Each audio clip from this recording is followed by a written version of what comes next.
ఒక కృష్ణాష్టమనే కాదు, మనం ఏ పండుగ శాస్త్రబద్ధంగా తీసుకున్నా ఇప్పుడున్న పద్ధతులు ఏంటంటే పెట్టే ప్రసాదాల మీద, చేసే పూజా విధానం మీద విపరీతమైన ఆలోచనలు, అనేక రకాల అనుమానాలు, సందేహాలు, భయాలు. కృష్ణాష్టమికి ఇప్పుడు మీరు ఇందాక నవనీతం అంటే వెన్న పెట్టాలి. ఇప్పుడు కొంతమంది దీంట్లో కొన్ని పద్ధతులు చెప్తారు. అటుకులే కంపల్సరీగా పెట్టాలి. దీనికోసం దొరకని పక్షంలో వాళ్ళు ఉన్న ప్రదేశంలో వెతకడం రకరకాలుగా. ఒకవేళ పొరపాటున దొరకకపోతే ఇదేదో పూజకి భంగం, ఇలా చెయ్యకూడదు, ఇది ఆచారం కాదు అనే అంత బాగా మెదడులో జీర్ణించేసుకున్నారు ఈ విషయాన్ని. ఈ ప్రసాదాలే పెట్టాలి, ఈ నైవేద్యమే పెట్టాలి, ఇలాగే చెయ్యాలి. అసలు నిజంగానే సాంప్రదాయంలో ఈ పండగలకి ఇవే ప్రసాదాలు, ఇవే నైవేద్యాలు, ఇదే పద్ధతి, ఇన్నే ఒత్తులు, ఇన్నే దీపాలు, ఇవే పూలు, ఇవన్నీ ఉన్నాయా గురువుగారు? ఓ మాట చెప్పాలంటే ఇవన్నీ సంప్రదాయాలు, శాస్త్రం కాదు. ఓ మాట చెప్పాలి, నవవిధ భక్తుల్లో ఆత్మనివేదనం అనేటువంటిది ఒక భక్తి. ఆత్మనివేదన చేయకుండా ఎన్ని నివేదనలు చేస్తే ఏముంటుంది? అవునా? ఆత్మలో భగవంతుడిని నింపుకోకుండా మనస్సులో భగవంతుడికి ఎన్ని నివేదనలు పెడితే ఏముంది, ఎన్ని రకాల నివేదనలు పెడితే ఏముంది. కొంతమంది 365, 108 రకాల ప్రసాదాలు ఇవన్నీ పెడుతుంటారు. భగవంతుడి మీద శ్రద్ధ లేకుండా ఎన్ని నివేదనలు చేస్తే ఉంది. చేయవలసింది ఆత్మ నివేదన. భగవంతుడు ఏది పెడితే అది తింటాడు. ఇక్కడ అటుకులు అనేది కూడా కుచేరుడు పెట్టినటువంటి అటుకుల వల్ల ఆయనకి ప్రీతికరం. ఆయనకి దొరికింది అది, కుచేరుడికి ఏమీ దొరకనప్పుడు ఆయనకి అది దొరికింది. దొరికితే అటుకులు తీసుకొచ్చి పెట్టాడు. ఆ స్నేహితుడి మీద ఉండేటువంటి ప్రేమ, మమకారం, ఆయనకు ఉండేటువంటి కష్టాలను నివారణ చేయడం కోసం ఆయన ఏదిస్తే అది తీసుకున్నాడు భగవంతుడు. అంతేగాని నాకు ప్రత్యేకంగా అటుకులు ఇష్టమని చెప్పాల కృష్ణ పరమాత్మ ఆయన దగ్గర పెట్టింది కాబట్టి, ఆయన పెట్టాడు కాబట్టి తిన్నాడు. మనం పెడితే కూడా తింటాడు అనుకుంటే నువ్వు అంత కృష్ణుడి మీద ప్రేమతో, భక్తితో పెడితే గ్యారెంటీ తింటాడు. కృష్ణతత్వమే ప్రేమతత్వం కదా. కాబట్టి ప్రేమతో పెట్టు. అటుకులు కాదు, ఏది పెట్టినా మంచినీళ్ళ గ్లాస్ అక్కడ పెట్టినా తాగుతాడు ఆయన. ఇక్కడ భౌతికమైనటువంటి నివేదనకు మాత్రమే మనం ప్రాధాన్యత ఇస్తున్నాం కాబట్టి శూన్యంగా ఏదైతే ఆత్మ నివేదన చేయాలో అది చేయటల్లా. అది చేయండి. అసలు నీకు నివేదనలు, పూజలు, యాగాలు, జపాలు, తపస్సు విడితే దేంతో సంబంధం లేదు. మొత్తం డైరెక్ట్ శ్రీకృష్ణ పరమాత్మ పాదార విందాల దగ్గర ఉండిపోతాం. ఆత్మనివేదన చేయాలి ముందు ఫస్ట్. దాని తర్వాత ఇంకేమైనా నవనీతం కావచ్చు, అటుకులు కావచ్చు, బెల్లం కావచ్చు, అరటిపండ్లు కావచ్చు, ఇంకా మోడీ కారం అని చెప్పి ఒక ప్రసాదం ఉంటుంది. మోడీ పుల్లలు అని చెప్పి మనకు బయట పచారీ షాప్స్లో అమ్ముతుంటారు, లేదా పూజా స్టోర్స్లో అమ్ముతుంటారు. అవి తీసుకొచ్చి మెత్తగా దంచేసి, వేయించేసి మెత్తగా దంచి మినపసున్నిలో కలిపి నివేదన పెడతారు. మోడీ కారం అని చెప్పి. చిన్నప్పుడు కారం కారంగా ఉండేది. ఇదేంటి కారం పెడుతున్నారు దేవుడికి అనుకునేవాడిని నేను. అది కూడా కృష్ణ పరమాత్మకి ఇష్టం అని చెప్పి ఒక దీంట్లో చెప్పబడింది కథలో. కాబట్టి ఇలాంటివి ఏవైనా నివేదన పెట్టవచ్చు. కానీ ముందు ఆత్మ నివేదన చేసిన తర్వాత ఈ నివేదన చేయండి. మీకు ఏది అవకాశం ఉంటే, ఏది లేదు ఇంట్లో పెసరపప్పు ఉంటాయి, కొద్దిగా నీళ్ళలో నానబోసేసి నీళ్లు తీసేసి వడపప్పు నైవేద్యం పెట్టండి. బెల్లం ముక్క ఉంటుంది, కొద్దిగా నీళ్ళలో పడేస్తే పానకం అయిపోతుంది. ఆ రెండు నివేదన పెట్టండి సార్. ఆ రెండు మహానివేదన కంటే కూడా పరమ పవిత్రమైనటువంటివి, ఎక్కువ ఆకలి తీర్చేటువంటి ఇది కూడా మనిషిలో ఉండేటువంటి వేడిని తగ్గిస్తూ ఉంటుంది. అలాగే ఏ రకమైనటువంటి జీర్ణక్రియనంతా కూడాను ఇచ్చేస్తూ ఉంటుంది. ఇక్కడ భగవంతుడికి నివేదన పెట్టమన్నారు అంటే భగవంతుడికి నివేదన పెట్టింది మనం తింటాం కదా. దానివల్ల ఆరోగ్య సూత్రాల కోసం ఈ సీజన్స్లో ఈ నివేదనలు పెట్టండి అని చెప్పి ఒక మనకు సంప్రదాయం అనేది వచ్చింది. అది మన ఆరోగ్యం కోసం, భగవంతుడి కోసం కాదు. కార్తీక మాసంలో మనం ఈ ప్రసాదాలే చేయాలి, దీపారాధనలే చేయాలి. అవి ఎందుకు చేయాలి అంటే అనేది రీజన్ ఎవరికి తెలియదు. చేయాలి కాబట్టి 1,000 దీపాలు పెట్టు, 1,00,000 దీపాలు పెట్టు. గుడి సరిపోకపోయినా జనాలకి ఇబ్బంది ఉన్నా కూడా దీపాలు పెట్టేవాడు ఉన్నారు చాలామంది.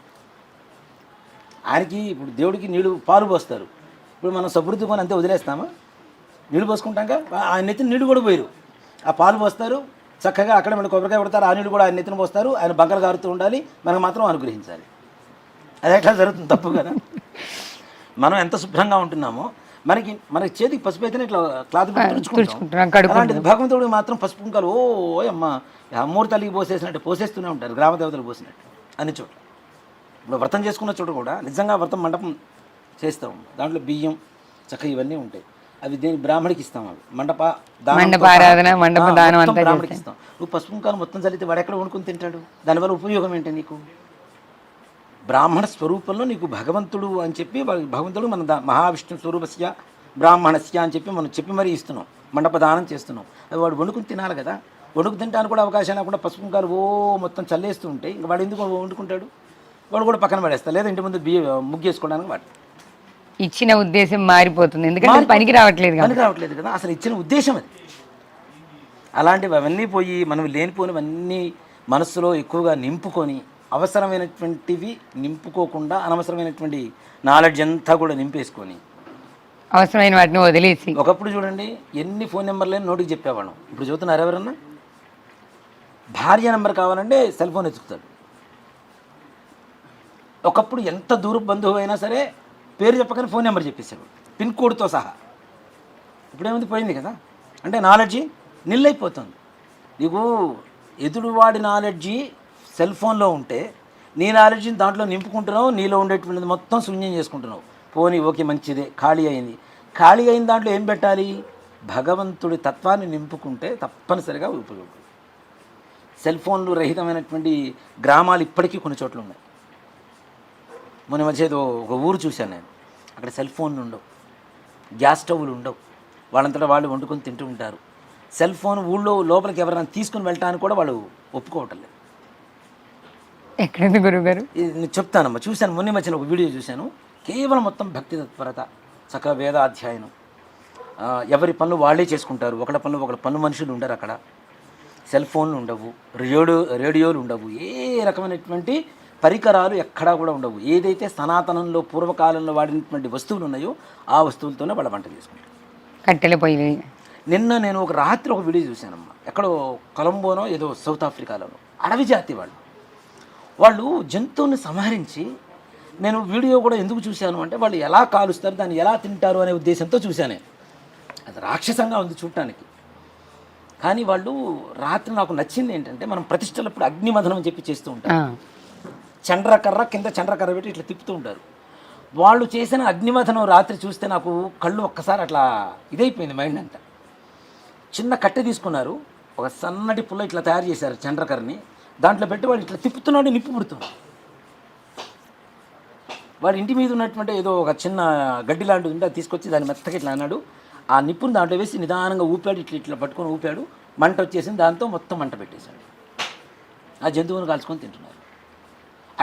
అగ్గి పుల్లలు లైటర్లు ఏమి వాడకుండా లేకుండా అగ్నిమథనం. అది నిజంగా అది ప్రతిష్టప్పుడు మనం అదే చేస్తాం. ప్రతిష్టా కార్యక్రమాలు ఏవైనా ఉత్సవాలు ఉన్నప్పుడు, బ్రహ్మోత్సవాలు కావచ్చు, లేదంటే ఏదైనా యాగాలు కావచ్చు, అగ్నిమథనం మంత్రాలు చెప్తూ అగ్ని మదిరించి ఆ నిప్పుతోనే మనం హోమగుండం జ్వాలాన్ని తీసుకురావడం అనేది జరుగుతుంటుంది. అలాంటిది వాళ్ళు రాత్రి ఆ వీడియోలో చూశాను.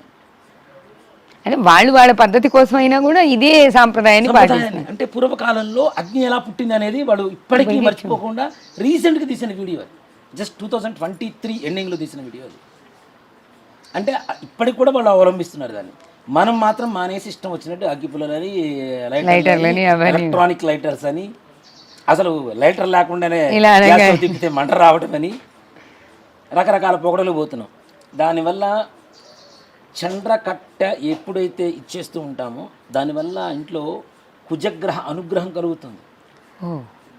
రుణబాధలు ఉండవు, శత్రుబాధలు ఉండవు, వివాహాలు కాకుండా ఉండవు, అనారోగ్య పరిస్థితులు ఉండవు, ఆర్థిక పరిస్థితులు మంచిగా మెరుగ్గా ఉంటాయి. చంద్ర అంటే కుజుడు కాబట్టి చంద్రకట్టితో చేస్తున్నారు కాబట్టి ఆయన అనుగ్రహం ఎప్పుడు ఇంట్లో ఉంటుంది కనుక ఈ బాధలన్నీ ఉండవు. అవన్నీ మర్చిపోయి మనమే కొత్త పొగడలు పోతున్నాం చేస్తున్నాం మనకు అనుకూలంగా ఉన్నంత వరకు. కానీ వాటిని మర్చిపోకుండా ఉండాలి అంటే కనీసం అప్పుడప్పుడైనా మనం చేస్తూ చూస్తూ ఉంటాం.